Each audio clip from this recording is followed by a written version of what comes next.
दोस्तों ये बोलना बिल्कुल गलत नहीं होगा, लेकिन जापान जो है वो दुनिया से लगभग 100 साल आगे चल रहा है और ये बात आपको समझ आएगी जब आप इस वीडियो को पूरा देखेंगे। हम सभी जापान की टेक्नोलॉजीज के बारे में तो जानते हैं कि वो कितनी एडवांस है, कितनी रिफाइंड है। फॉर एग्जांपल होंडा का आप इंजन ले लीजिए, कितना रिफाइंड इंजन है। इस तरीके की चीजें जापानी बना सकता है दोस्तों। और आज इस वीडियो में हम वही देखेंगे कि जापान की ऐसी कौन कौन सी टेक्नोलॉजी है, कौन कौन सी ऐसी चीजें हैं जो कि हमको हैरान भी करती है और साथ ही साथ हमको ये बताती है कि जापान बहुत ही एडवांस है और हमको भी उससे कुछ सीखना चाहिए। तो ये चलिए शुरू करते हैं, आगे बढ़ते हैं। सबसे पहले मैं बात करना चाहूंगा दोस्तों कैप्सूल होटल की। दोस्तों मान के चलिए कि अगर आप इंडिया में ट्रैवल कर रहे हैं तो नॉर्मली आप एक होटल रूम वगैरह लेना पसंद करेंगे जहां पर आप स्टे कर पाए, रुक पाए। लेकिन अगर यही चीज आप जापान में करने की सोचते हैं तो वहां पर आपको एक ऑप्शन मिलता है जो कि होता है कैप्सूल होटल का। अब जैसे ही इसका नाम है वैसे ही इसका काम है दोस्तों। कैप्सूल होटल में दोस्तों आपको हर वो अपनी जरूरत की चीज मिल जाएगी जो कि एक्चुअल में आपको जरूरत पड़ती है अपनी डे टू डे लाइफ में। इसकी सबसे अच्छी बात यह है दोस्तों कि ये बहुत ही फ्यूचरिस्टिक डिजाइन के साथ आता है, साथ ही साथ ये बहुत ही बजट फ्रेंडली है।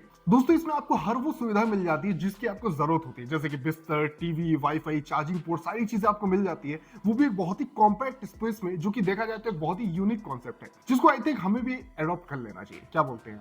अब बात करते हैं जापान की वेंडिंग मशीन्स के बारे में। दोस्तों होता क्या है कि ये जो वेंडिंग मशीन होती है नॉर्मली हमारे यहाँ क्या क्या मिल जाएगा, उसमें कोल्ड ड्रिंक्स वगैरह मिल जाती है, कुछ फ्रीजेबल आइटम्स रहते हैं जिसको हम यूज में ला सकते हैं। लेकिन जापान में जो वेंडिंग मशीन होती है, पहली बात तो पूरे जापान में की अगर बात करूं 50 लाख वेंडिंग मशीन से भी ज्यादा वहां पर वेंडिंग मशीन उनके पास है। और दूसरी वेंडिंग मशीन की तरह यहाँ पर सिर्फ आपको कोल्ड ड्रिंक्स या स्नैक्स नहीं मिलेगा, वहां पर आपको हर वो चीज मिल जाएगी जिसकी आपको जरूरत होती है, जैसे कि अंडे, फूल, गर्म खाना, छतरी वगैरह, ये सारी चीजें आपको एक वेंडिंग मशीन दे रही है। ऑलमोस्ट देखा जाए तो अब वो वेंडिंग मशीन ना रह करके हर वो चीज जिस तरीके से सुपर मार्केट में मिलती है उस तरीके से आपको वहां पर एक वेंडिंग मशीन में चीजें देखने को मिलती हैं।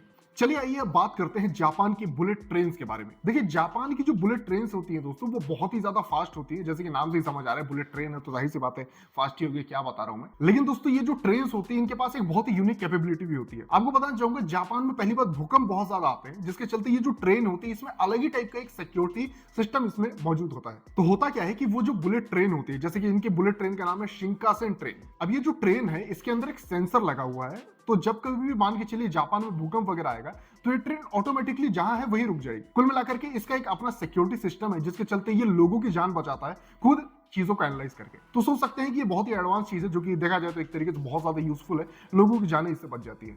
अब जो मैं आपको जापान की चीज बता रहा हूं दोस्तों बहुत ही ज्यादा यूनिक है और देख करके आपको भी बहुत ज्यादा इंटरेस्टिंग लगेगा। हमें से ज्यादातर लोग जब कभी भी कोई तरबूज वगैरह लेकर के आते हैं तो हमारे दिमाग में चलता है कि बस एक गोल सा तरबूज रहेगा जिसको हम लेकर के आएंगे, काटेंगे, खाएंगे। लेकिन जापान में इसको भी बहुत ही यूनिक तरीके से जो है उगाने का तरीका बना दिया गया है, जहां पर क्या होता है कि अब तरबूज गोल ना होकर के डिफरेंट डिफरेंट साइजेस, आकार और डिफरेंट शेप्स में भी आने लगा है। फॉर एग्जाम्पल आपको वहां पर रेक्टेंगल तरबूज मिल जाएगा, हार्ट शेप में मिल जाएगा, डायमंड में मिल जाएगा, साथ ही साथ जितने आप अपने दिमाग में सोच सकते हैं हर तरीके के आपको तरबूज देखने को मिल जाएंगे। मोस्टली ये जो तरबूज रहते हैं दोस्तों ये गिफ्ट्स वगैरह में इस्तेमाल किए जाते हैं और स्पेशली वहां पर बहुत ज्यादा जो चलन है वो रेक्टेंगल तरबूज का है। और उसको बनाने या कहीं उगाने का जो कारण है वो ये है बिकॉज जब कभी भी आपने देखा होगा तरबूज वगैरह हम लेकर के आते हैं तो आधा काट दिया हमने, आधा रख दिया, तो होता क्या है कि वो फ्रीज में एक अच्छी स्पेस ले लेता है और उसको देखा जाए तो प्रॉपर्ली अच्छी तरीके से रखा भी नहीं जा सकता बिकॉज गोल रहता है। तो उन्होंने क्या किया है कि उसको इस तरीके से मतलब जो है रेक्टेंगल टाइप से बना दिया है जिसके चलते अगर आप उसको काटते हैं तो थोड़ा एक स्पेस वाइज अगर हम फ्रिज की बात करें तो उसको रखना थोड़ा आसान हो जाता है। तो सोच सकते हैं कि इतनी छोटी चीज को लेकर के भी उन लोगों ने कुछ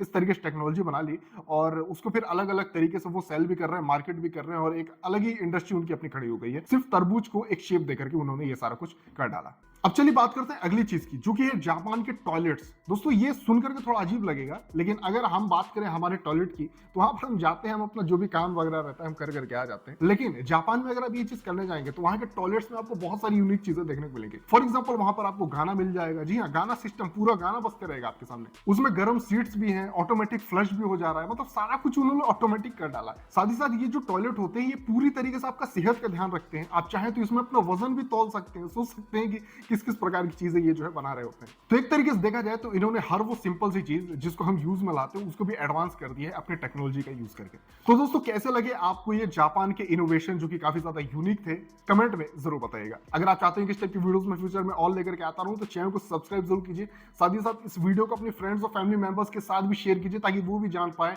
जापान की इन यूनिक टेक्नोलॉजीज के बारे में। चलिए मैं आपसे मिलता हूं दूसरे किसी वीडियो में, तब तक के लिए बाय बाय।